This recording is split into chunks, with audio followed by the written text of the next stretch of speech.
A solidão pode ser devastadora, afetando nossa mente e corpo. Mas como sair desse ciclo?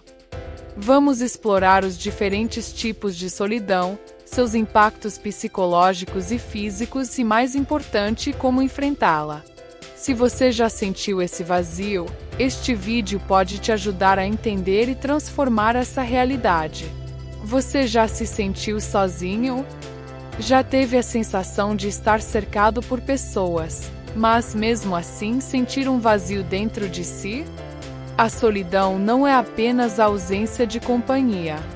Ela pode ser um buraco profundo, um peso invisível que torna os dias mais longos e as noites mais frias.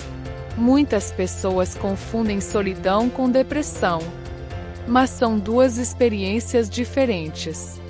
A solidão pode ser um estado passageiro ou uma condição prolongada, enquanto a depressão é um transtorno psicológico que afeta a forma como uma pessoa sente, pensa e age. No entanto, há uma conexão entre esses dois mundos. A solidão pode levar à depressão, assim como a depressão pode aumentar a sensação de isolamento. O que realmente é a solidão? E como podemos enfrentá-la? A solidão não é apenas estar fisicamente só. Muitas vezes, ela se manifesta mesmo quando estamos rodeados de pessoas. Você pode estar em um ambiente cheio de gente, no trabalho, na escola, até mesmo em uma festa, e ainda assim sentir que ninguém realmente te vê, que ninguém te compreende. Esse é um dos aspectos mais cruéis da solidão. Ela não precisa da ausência para existir.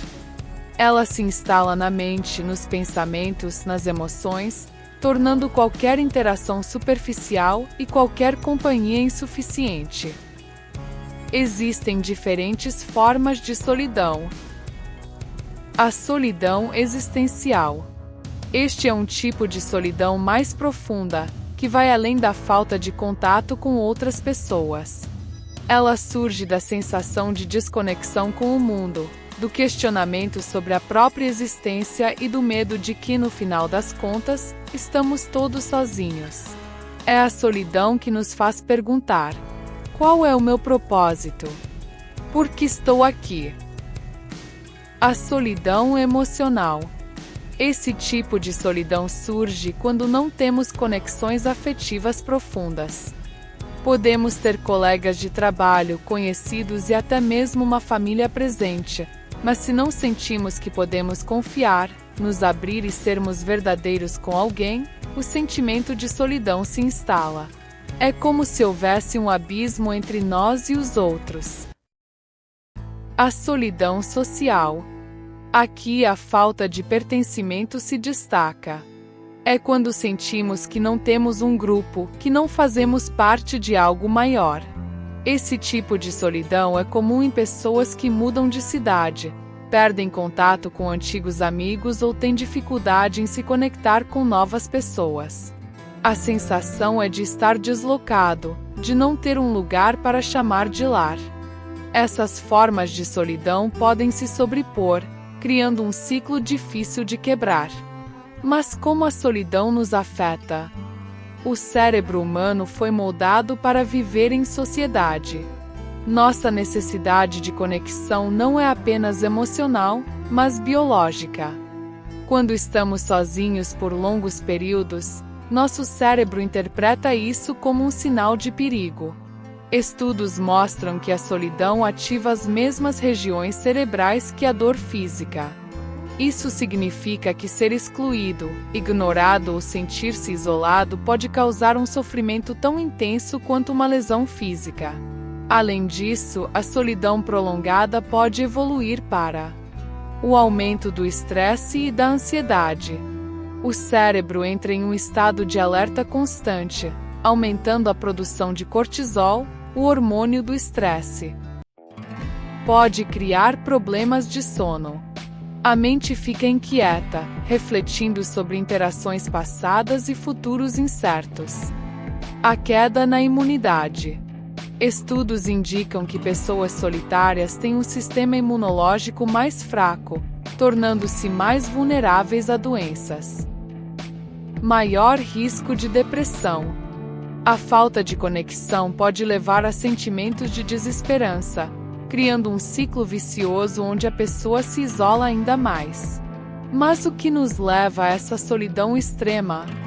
Muitas vezes, a solidão não acontece de uma hora para outra.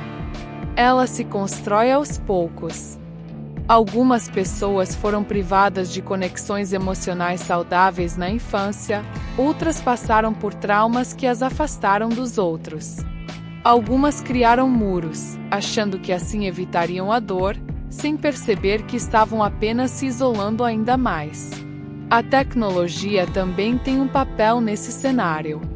Vivemos conectados virtualmente, mas muitas dessas interações são superficiais. Podemos ter centenas de amigos nas redes sociais, mas ninguém para realmente conversar. E o medo do julgamento nos impede de dar o primeiro passo. A vergonha de admitir que nos sentimos sozinhos nos faz permanecer em silêncio. Então, o que fazer? A solidão não precisa ser um destino final. Ela pode ser um estado passageiro, desde que tomemos ações para mudá-la. Aqui estão algumas formas de reconstruir conexões e sair desse ciclo. Mude a sua perspectiva. Em vez de pensar sempre estarei sozinho, tente ver a solidão como um estado momentâneo. Seu presente não define seu futuro. Invista em conexões reais. Quantidade não é qualidade.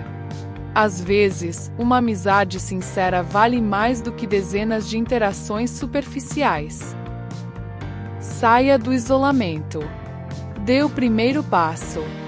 Frequente lugares onde possa conhecer pessoas com interesses parecidos com os seus. Pode ser um curso, um evento ou até mesmo um clube de leitura. Expresse os seus sentimentos. Muitas pessoas sentem o mesmo que você, mas ninguém fala sobre isso. Ao expressar sua solidão, você pode abrir portas para novas conexões. Pratique a gentileza. Pequenos gestos, como um sorriso ou um elogio sincero, podem criar vínculos inesperados. A solidão pode ser dolorosa, mas não é um destino inevitável. Todos nós temos a capacidade de reconstruir laços e encontrar nosso lugar no mundo. E você? Como lida com a solidão? Compartilhe nos comentários sua experiência. Talvez sua história ajude alguém que está passando por isso agora. Se esse vídeo fez sentido para você, inscreva-se no canal e ative as notificações. Vamos juntos construir uma rede de apoio e transformação. Até o próximo vídeo.